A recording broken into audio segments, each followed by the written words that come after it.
So let's get into it. I want to be playing this class, so put my camera down. So there's no subtitles in this one. All right, let's get into it. Many Path of Exile 2 videos on my channel, and there is some newly leaked Ascendancy information for Witch Hunter, which I plan on building a boss killer for in 2 short weeks. If you're new here, I am a Path of Exile bossing specialist. I'll paste this in there, so if you guys want to watch it, this is the video. Scaling of damage and mechanics abuse to delete bosses. I spend a ton of energy testing and constructing thorough build guides, so if that's something you're looking for, drop me a like and subscribe. I also don't like beating around the bush, so let's start with the new Ascendancy information. First, credit to user Thick as Thieves who capped these from Open World Games recently.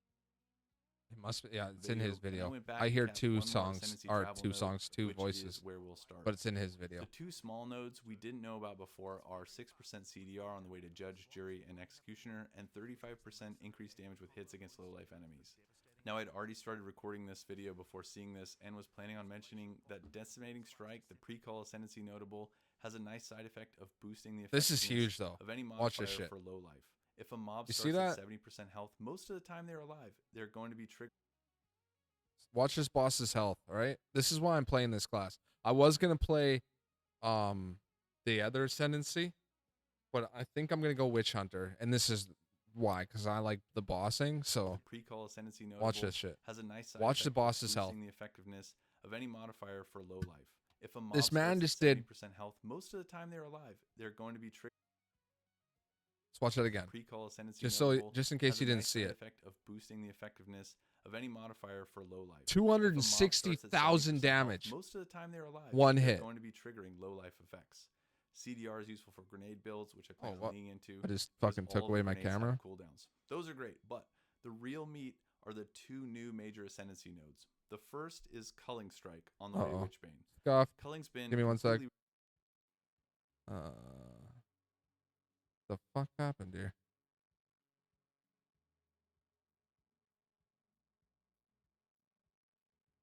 The fuck? Wild. Sorry. Anyway, good. Reworked in POE2. Now it slides on a monster rarity scale from 30% to 5%.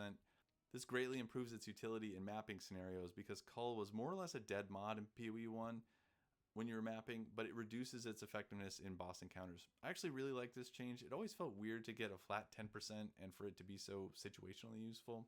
The second and much bigger deal in my opinion is No Mercy, which synergizes with Witchbane. No Mercy gives so deal up to 30% damage to enemies based on their missing concentration. 30% more damage based on the enemy's missing concentration. This is a new mechanic in POE2 that enemies get from Witchbane, so there are many unknowns, but what we do know is that words in POE are extremely important, so let's take a quick look. More damage, I'm pretty sure more damage, correct me if I'm wrong, more damage is like a 30% plus, and I think, no, is it more damage? One of them is a plus, one of them is a multiplier, but that's why he says that. That's why he says, what's it called? Where he's like, words matter. I know one's a plus. I don't know if it's more damage or increased damage. I think increased damage is plus, more damage is a multiplier, but it could be the other way around. Correct me if I'm wrong. Maximum concentration equal to 40% of their life pool. You can break an enemy's concentration on hit equal to 100% of damage dealt. I had a discussion with If and Jeff, who is also a mechanics nerd, about this, and to us, it reads like breaking other status buffs like armor. So if we throw in Decimating Strike, which is another Witch Hunter Ascendancy, we start with up to 30% of their life pool gone with our first hit. Now, only Mark from GGG knows exactly how this works, but based on the way Jonathan described it and a careful inspection of the footage, damage from Decimating Strike counts as part of that first hit, so you can load up a juiced explosive grenade that can grind off whatever Decimating Strike missed to get you over the remainder of the 40% threshold. The rest of the boss's health bar should just... I can't wait to play this class. Obviously, there's a lot of testing to do. Nothing is certain, but I would also like to point out that when combining this with Culling Strike, it's an extremely potent map clear combination. For anything in maps, between 10 and 60% of a monster's health bar becomes irrelevant, which is a crazy thing to say out loud, particularly because these are raw percentages removed and wouldn't be affected by things that usually make monsters tankier, like Delirium. The abilities look so good. Outside of you needing to still cross that threshold to proc No Mercy. From an Ascendancy perspective, this is exactly what I plan on trialing a boss killer with. It looks like it has a fantastic combination of map clear and bossing, and it has some of the most broken scaling from where I am sitting. Crossbow also looks busted. They have access to several scaling vectors and some potentially interesting interactions between skills that could allow for AoE shotgunning, and quite frankly, it just looks fun to play.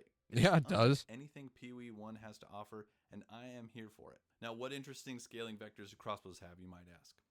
Some of the grenade skills play like POE1 traps or mines might. Like cluster grenades look a lot like explosive trap, for example, but now you have access to all of the tools that range characters have. Projectile damage scaling, chain. Yeah, the force, fact that like returning in projectiles. POE2 now, like the fact that you can cross class shit is blowing my fucking mind. All right? The fact that like somebody commented on my last video saying like you could possibly add like the sorcerer's time rift type of shit in with this is fucking nuts. Nuts. So like are the time fucking shit that the Sorc does with Chronomancer or whatever? Because Chronomancer is another class I'm probably gonna play. But the fact that like the cross class fucking shit that they're adding now is endless and it's fucking insane. I love it. I can't wait to fucking play this game. Maybe.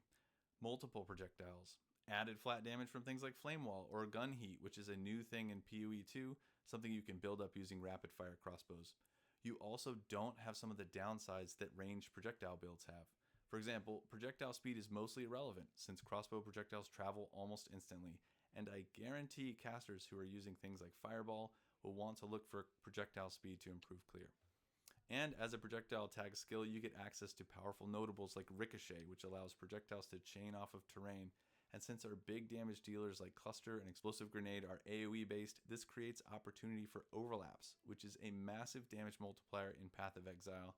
And AoE shotgunning, when done properly, might be the best multiplier in PoE1.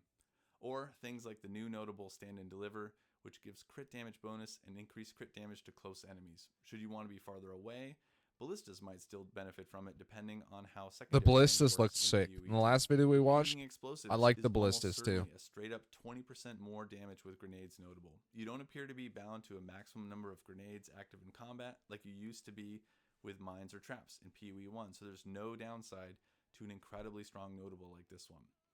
Okay, let me set up this scenario for you and give you an idea where my head's been at theory crafting.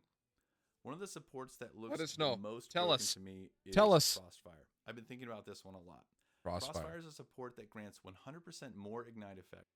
Ignite effect against frozen enemies. Support skills cannot inflict freeze. Support skills can consume freeze from enemies they ignite.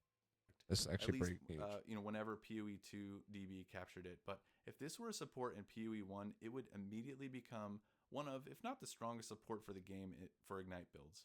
A really strong S tier support in PoE1 adds like 40% more damage. Let's say we full convert Explosive Grenade over to Fire and Crit to guarantee an Ignite. We only need to combo another skill enough to freeze the enemy before essentially getting double the damage. And we can throw in added flat from secondary skills to further boost that Ignite, like Flame Wall, or by overheating our gun, or both. Alright, now let's say we roll into a boss fight. Full health, we pull out our permafrost ammunition with glaciation and hypothermia to get to freeze really fast. We immediately take 25% of the boss's health off with decimating strike. The problem is like I know like he's talking about like frost and fire damage. I want to kind of like dig into the other side of it though, because I like poison and corrosive builds. So I kind of want to like see if I can make some type of poison mercs, like go that way with it. But the frost and fire is pretty cool as well. Easy. We spin up Flame Wall with Fortress to give us added flat for our big boom, and as soon as we finish breaking concentration, we drop a fat Ignite on them, which gets the full 30% more multiplier from No Mercy. The lightning skills in this game now look so good. So does that fucking grenade. That grenade looks fucking sweet. Multipliers. Easy game. Now, having said all that, we are still very much in the dark about everything, so don't take my or anyone else's perspective on what is going to be the best of anything until we are able to get in and experiment, which is a lot of the fun. Makes sense. It's like a see, like that ability looked nuts. Where a game this complex, that sniper shot completely new and Oh, shit. undiscovered. And who knows what the end game and reward Path of Exile is. Like Of this anything sniper until we are shot, able this to get in lightning and fucking experiment, sniper shot which is looks a lot of the unreal. fun of Path of That Exile. looks It's so like a good. magical early Christmas present where a game this complex and rewarding mechanically is completely new and undiscovered. And free to play. Who knows what the end game will be like, but I'm really stoked to find out. I'll keep posting. It's not paths free to and what play my right early now, but access it's build going to be. concept shapes up to be. But it's 1000% going to be a witch hunter as a first build boss killer. And as soon as I have enough to construct a viable build guide, I will be posting that here on this channel. And you can follow along with my character. I'm Fearless Dumbo, and my profile is public. I've also got one more channel announcement. I've teamed up with Crip, Locahol, Dreamcore, Surgog, Jorgens, and several well-known and respected content creators at Mobalytics who will be creating build guide companions to the videos that I have here. In hopefully a short amount of time, you'll have access to all of the same information I provide on my channel, and I will drop a link in the description. I hope to see you all on the new beach in a couple weeks. Let me know in the comments what you think. Yeah. Is there something I've missed? Something that looks amazing that you can't wait to try? I'm here for it all. Take care. Nice. That was a good video. It's a good video. Like I said. Path of Exile 2. No, we're not watching you. All right. Stop that.